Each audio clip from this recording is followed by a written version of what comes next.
Hello, people. Good morning. Hi, guys. How are you? I miss you so much, né? Tô com muita saudade de vocês, meu Deus do céu. É, gravando essa aulinha aqui porque essa semana a gente vem com tudo aí, ó, com as aulas direcionadas do dia 4, dia 11 e dia 18, tá? A gente vai aqui pro gabarito das correções. Vamos acompanhar aí de pertinho para você ver do que você errou, o que você ainda ficou com dúvida, para você anotar e mandar lá no WhatsApp da professora, para a professora, se tiver ficado algum tipo de dúvida, né? E já reforçando que todas as aulas que foram trabalhadas desde quando começou a pandemia até agora, é, essas aulas e os conteúdos que foram ministrados é que vão ser cobrados de vocês, tá bom? Para a gente poder o quê? Gerar uma nota aí futuramente. Então, assim, prestar bastante atenção, porque aí você já dá uma revisada na matéria, já fica ó, craque. Vamos lá. A nossa aulinha aí do dia 4/5, né? Tá bem simplesinha. O que que é? A gente começou a ver sobre um gênero textual novo, que é o quê? Carta ao leitor.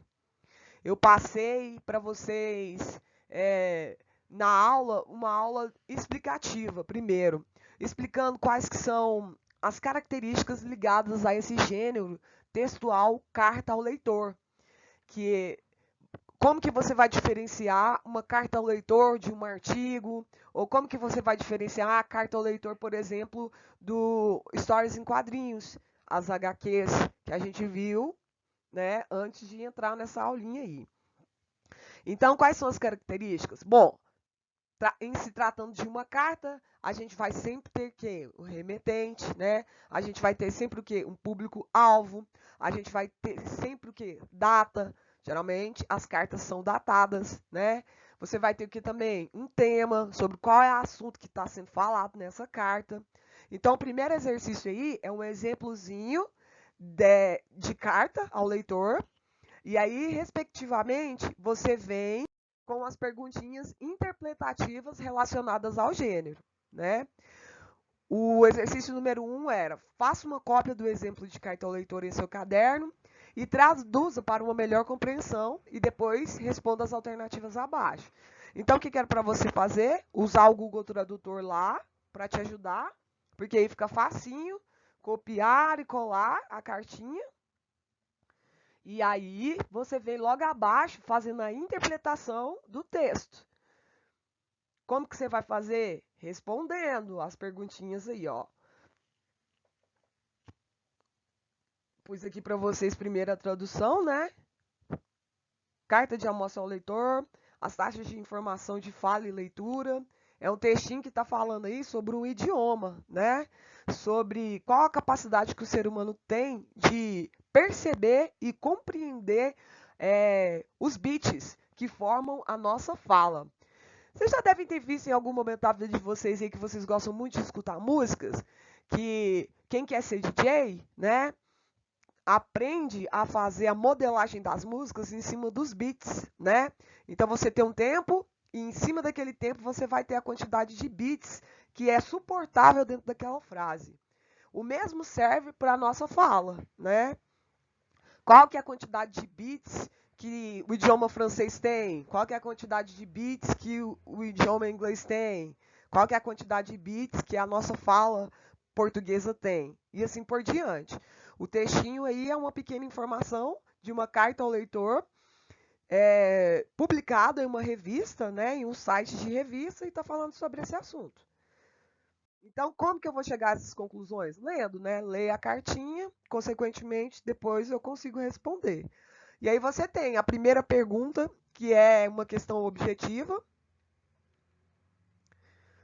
Quer dizer, não é questão objetiva, desculpa, questões interpretativas. E aí você vai responder o quê? Título da carta. Qual que é o título aí da carta? Como eu acabei de falar, taxas de informação sobre fala e leitura. Qual foi a data da publicação? 13 de novembro de 2019.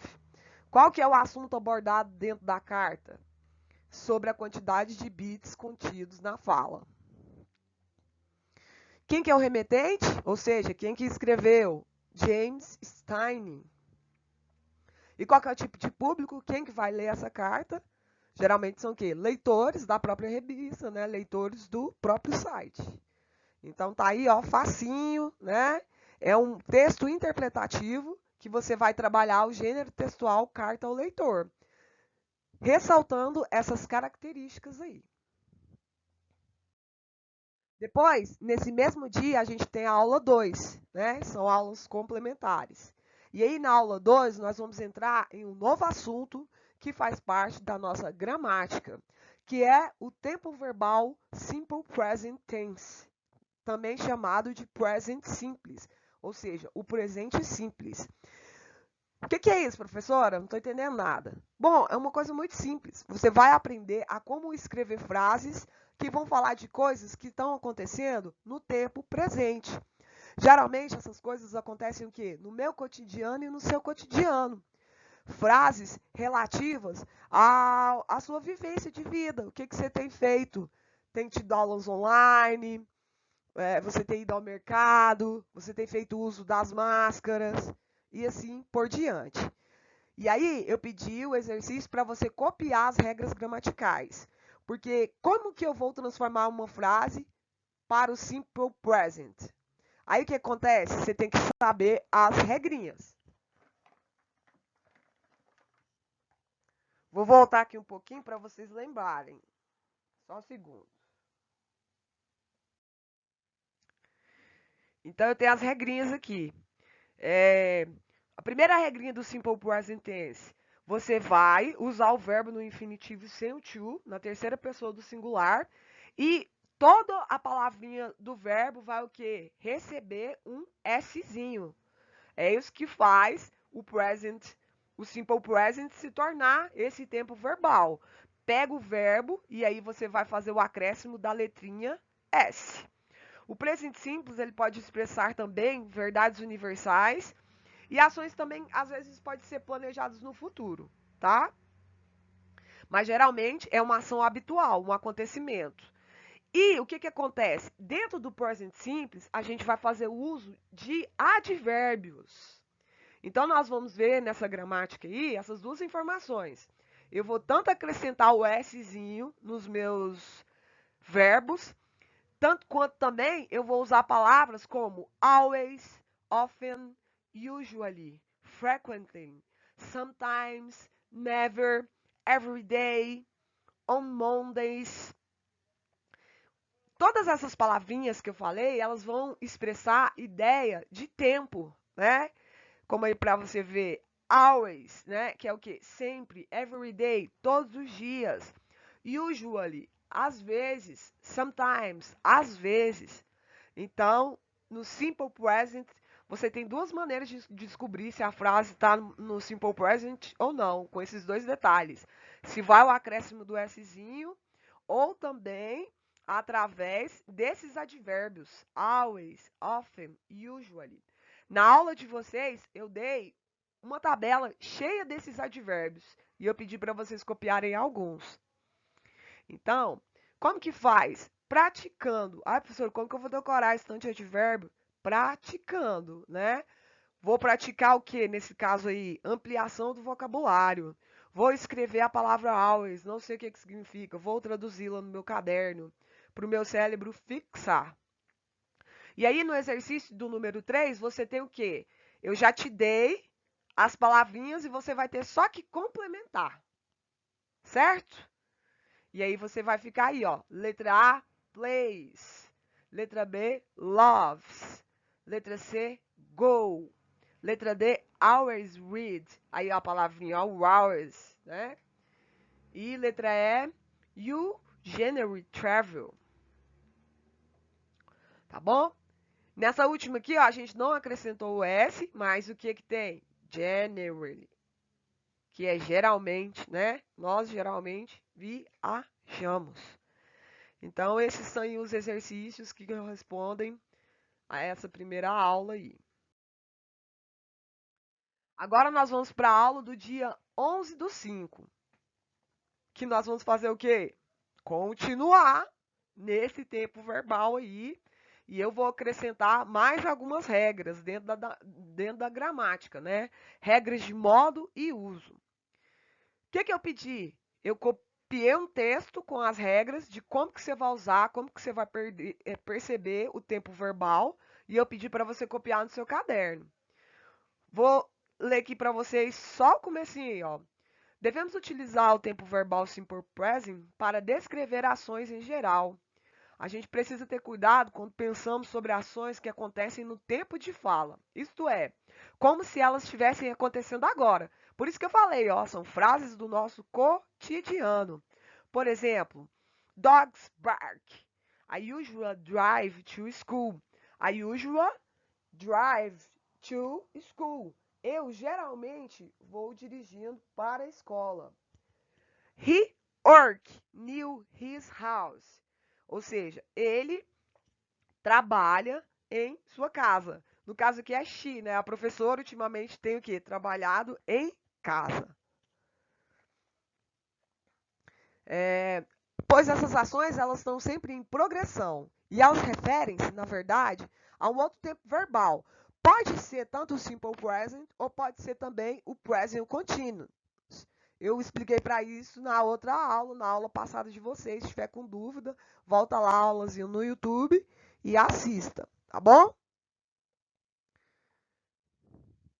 Aí a gente vem aqui para o exercício, que é o gabarito aí da aula do dia 11/5. E aí você tem um questionamento, né? E a resposta da número 1 aí tá aí, ó. O simple present pode ser utilizado para falar sobre coisas que se repetem. Nesse caso, o horário de fechamento das lojas, que é algo fixo, stories e uma palavra no plural. Portanto, não se adiciona S ao verbo logo. A resposta correta é They stories close at 6 p.m. on Fridays. As lojas fecham às 6 da tarde às sextas-feiras. O que eu falei para vocês? Que tanto o simple present quanto o present simples vão se tratar da mesma coisa. O único diferencial é que no simple present você vai ter a ação acontecendo e terminando. E geralmente você vai ter a presença de horário. Então, sempre que for ter um horário, vai se tratar aí do simple present. Ok? That's ok? Aí, segunda frasezinha, você tinha que fazer o complete, né? A segunda frasezinha. Podemos utilizar advérbios como every para dizer a frequência com que algo ocorre. Além disso, na terceira pessoa do singular, você pode ir para she, he ou it. O verbo no simple present, ele recebe as terminações s, as ou ies. Logo, a frase vai ficar She wake up at 8 a.m. every day. She wakes, ela acorda, up at 8 a.m. às 8 da manhã. Every day, todos os dias. That's okay? Lembrando sempre o quê? As regrinhas, né? Eu vou fazer o acréscimo de S aí, ó, mas vai depender o quê? De como que a minha palavra termina. Eu tenho acréscimo de S, tenho acréscimo de ES e tenho acréscimo de IES. Então tem que ver lá dentro das regrinhas que eu passei qual que vai encaixar aí. That's okay, guys? Aí vamos para a terceira frase. A terceira frase é a explicação. Você pode empregar o simple present para falar de preferências também. E é importante lembrar que quando temos um auxiliar na negativa don't, o verbo principal não muda. Quando a frase é negativa, o verbo não vai mudar, vocês vão apenas acrescentar a negação. Então a frasezinha vai ficar I don't like cheese. I don't like cheese. I'm professor, I don't like cheese. Eu não gosto de queijo. E é verdade, a professora não é muito chegada em queijo, não. Principalmente se for derretido. Depois, número 4. Em perguntas, utiliza-se a conjugação do verbo do auxiliar do e mantém o verbo principal sem alterações. Também aí no Simple Present, como eu expliquei na aula passada, quando você for fazer perguntas interrogativas, você vai usar o auxiliar do. Então, vai ficar: Does she know the Wally stories? Ela sabe toda a história? Lembrando que eu vou usar o do e vou usar o does. O does eu vou usar para he, she e it. O do sozinho eu vou usar para I, we, you e they. Tem essas regrinhas aí também. É bem complexo, né? Cheio de regrinhas. Mas, devagarzinho, a gente vai fazendo.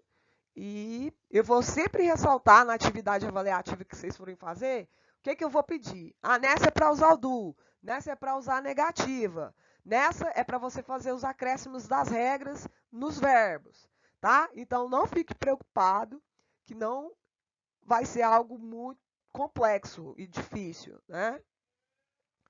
Aí, número 5, você tem a resposta aí, letra B. Por quê? Porque o advérbio usually não dispensa a necessidade de conjugar o verbo. Portanto, a frase vai ficar: She usually calls me every morning. Ela, usualmente, calls, me liga, every morning, todas as manhãs. That's okay? Aí, número 6, resposta correta, letra A. O simple present e o present continuous, né, que é o mesmo tempo verbal, lembrando que o present continuous vai ter que ser o acréscimo de números, de horas, vai ter sempre um númerozinho lá. São tempos verbais próximos, já que ambos se referem a fatos transcorridos no presente. Porém, não são todos os verbos que se dão bem com as duas formas. Quando usamos think como um sentido de pensar ou achar, ele deve ficar no simple present. Veja, I think she isn't working now. Eu acho que ela não está trabalhando agora. A gente vê aí que o think não teve alteração, né? Número 7, letra A. Algo parecido ocorre neste exemplo. Além do verbo egg, no presente, ser utilizado geralmente no simple present, a presença da palavrinha aí do always reforça a ideia de logo, o advérbio always. Então a frase vai ficar: always agree with you. Eu sempre concordo com você. Para a gente terminar aí, número 8. Na forma negativa, o simple present utiliza o verbo auxiliar do e a palavra not, dispensando a necessidade de alteração no verbo have. Veja as sugestões de resposta. Pode ficar Sarah does not have a cat ou Sarah does not have any cat. Sarah não tem um gato, Sarah não tem nenhum gato. Repare que utilizamos any em uma das opções de resposta, já que ele é empregado em frases com estrutura negativa. Quer entender mais sobre isso? Veja o nosso post, tal. Já número 9 aí, ó. Nas interrogações, nós também utilizamos a forma conjugada para a terceira pessoa do verbo do, sem alterar o verbo principal. Does Sarah have a cat? A Sarah tem um gato?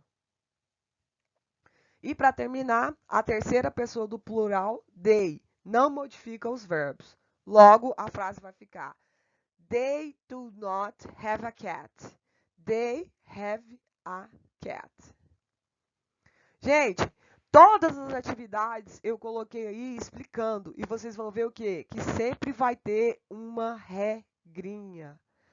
Então, o que é importante? O importante é que você esteja sempre revisando, né? Para você sempre estar voltando aí nessas regrinhas, para você entender, né? E na hora da sua avaliação, quando você for fazer uma provinha, você não se confundir aí, tá bom?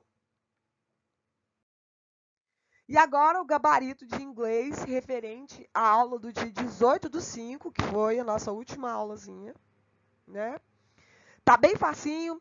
Como a gente ficou 3 aulas trabalhando muito sobre regras gramaticais, né? Sobre esses tempos verbais, muita regra, essa nossa aula, que é a nossa terceira aula aí, a gente vai trabalhar só a tradução de um textinho aí.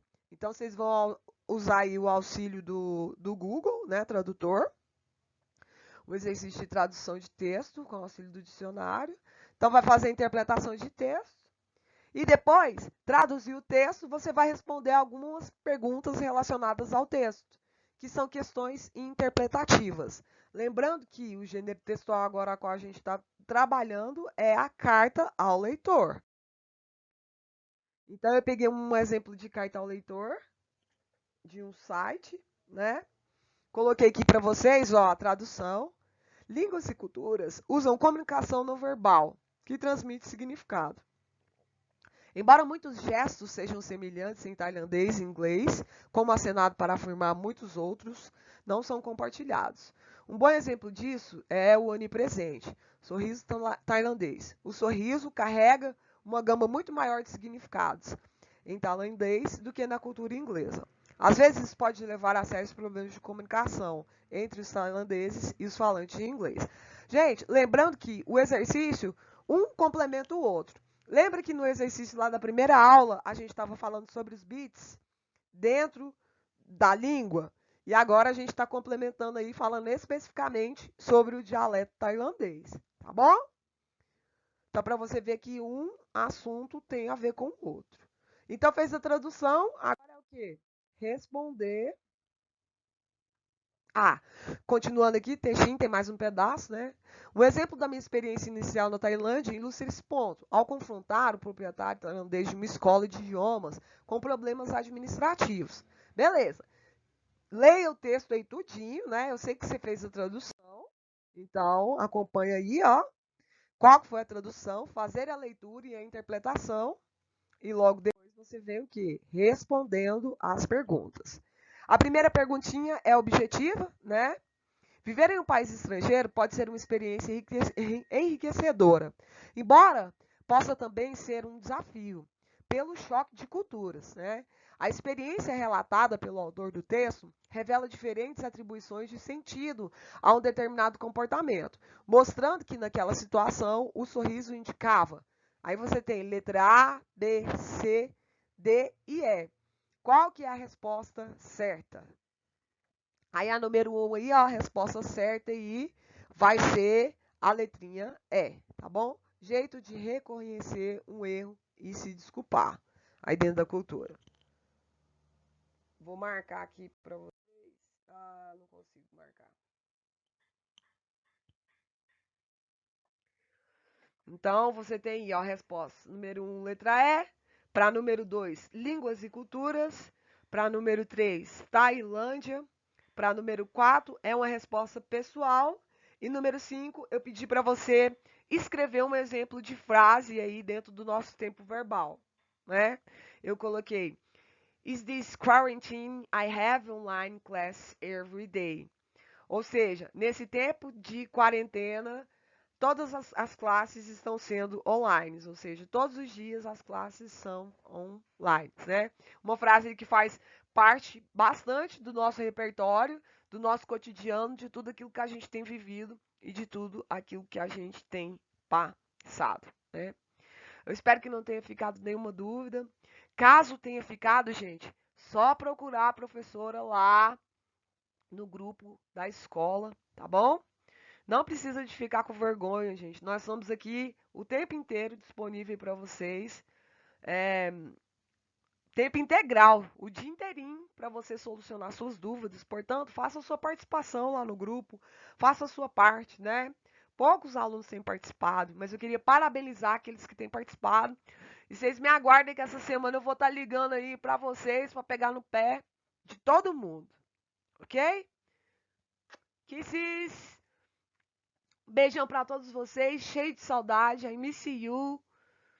Bye bye. Thank you, guys.